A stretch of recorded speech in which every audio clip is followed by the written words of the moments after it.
যেটাতে এই পিডো মন্দিরের ছবি আছে, এই পিডো মন্দিরের ছবি আছে। আর এটা হচ্ছে আমাদের আগের টাকা, যেখানে সুন্দর একটা মসজিদ আছে। টাকাটা পুরান, তাই ক্লিয়ার দেখাতে যাচ্ছে না। আর বাইরে বৃষ্টি হচ্ছে, আওয়াজ হইতেছে, আমি জানি। সবাইকে বলো ভিডিওটা আগে শেয়ার করে দিবেন। আপনি যদি ভিডিওটা শেয়ার করেন, অনেক মানুষ দেখবে, কথাটা বুঝবে। দেখেন, এই 20 টাকার নোটে একটা মসজিদ, আর এটাতে একটা মন্দির। আচ্ছা, টাকা কি কোনো সমস্যা ছিল? এই যে মসজিদটা, সেটা কি কোনো সমস্যা ছিল? হ্যাঁ, শেখ মুজিবুর রহমানকে আপনারা দেখতে পারেন না, উনি বঙ্গবন্ধু, উনি দেশের, যাই হোক, এটা রাজনৈতিক ব্যাপার। আপনার ওনার ছবিটা তুলে ফেললে তো হইতো, যেরকমটা ছিল এরকমটা থাকলে তো হতো। কেন আপনি মন্দিরটা দিলেন? কেন এই ফ্রিডম মন্দির দিলেন? এই টাকা কি এখন আমি এই টাকার সাথে আমি আপনাকে আরেকটা জিনিস দেখাচ্ছি। 1 মিনিট ওয়েট ওয়েট ওয়েট ওয়েট এ দেখেন, একটা টাকা বাইর করতেছি। এই যে দেখেন, এই টাকার মধ্যে কী আছে? আল্লাহু আছে, ঠিক আছে। আর এই টাকার মধ্যে আছে মন্দির। আমি এই 2টা টাকা কি একসাথে রাখতে পারবো মানিব্যাগে?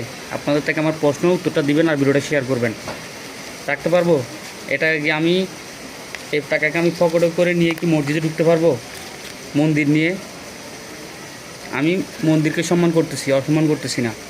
আমি আপনাদের কাছে প্রশ্ন রাখছি, উত্তরটা দিবেন, ভিডিওটা শেয়ার করবেন। দেখেন, ফাইনালি টাকাটা আমার হাতে পাইছি। আমি দেখে কষ্ট লাগছে, অনেক কষ্ট লাগতেছে। কেন এই কাজটা করলো? মসজিদ তুলে 20 টাকা নোটে মন্দির বসালো।